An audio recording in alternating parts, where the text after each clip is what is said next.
The Republican-led House Oversight Committee today received materials from the Epstein estate as part of its investigation into the late convicted sex offender. Among them, a book that allegedly contains an explicit birthday message from Donald Trump to Jeffrey Epstein. According to the note, the president allegedly wrote to Epstein, quote, "May every day be another wonderful secret." President Trump has denied writing that letter.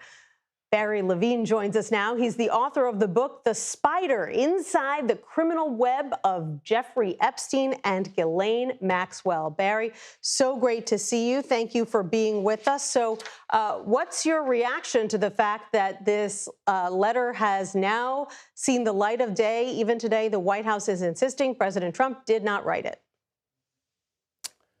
Well, thank you for having me on, Nancy. I do think that this puts President Trump in a bit of a pickle here today with the release from the estate of the letter. I mean, frankly, this letter was, to some degree, much ado about nothing, in the sense that we knew that Donald Trump was friends with Jeffrey Epstein back in 2003. That is well known. He might have written something for this birthday book. It doesn't allege any wrongdoing, but the story blew up because Donald Trump denied it to such a great degree and filed a lawsuit against the Wall Street Journal. And so that ballooned the story. Now we actually have the Oversight Committee receiving that document, that birthday book from the estate, and it's quite clear. I mean, Donald Trump's signature, it should be noted, has changed over the years. This was back in 2003. The next year, he went on The Apprentice. He wrote a few books. He was signing a lot of books at that time, and his signature changed. But this signature matches up to his handwriting at the time, circa 2003. So it does look legitimate to me. But if this lawsuit continues, of course, there'll be great scrutiny from forensic handwriting experts and lawyers over whether or not this signature is in fact true. What could we learn that we don't know already if the rest of this birthday book is released publicly?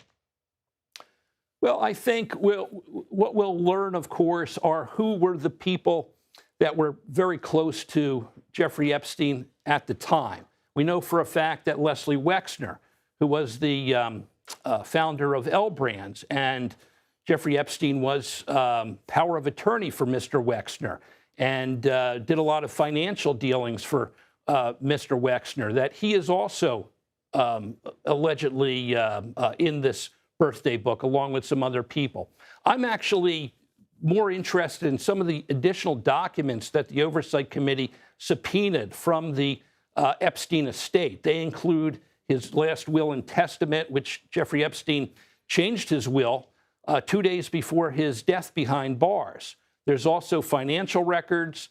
There's copies of material that was signed by Jeffrey Epstein between him and the prosecutors of that infamous non-prosecution agreement in Florida back in 2008, and the financial records. And to me, that's extremely significant, so we could see whether or not there were possible financial crimes, because Jeffrey Epstein had 158 bank accounts, and he was using money to send money to victims and also enablers in foreign countries. So there's a lot of good material in the documents that are being turned over.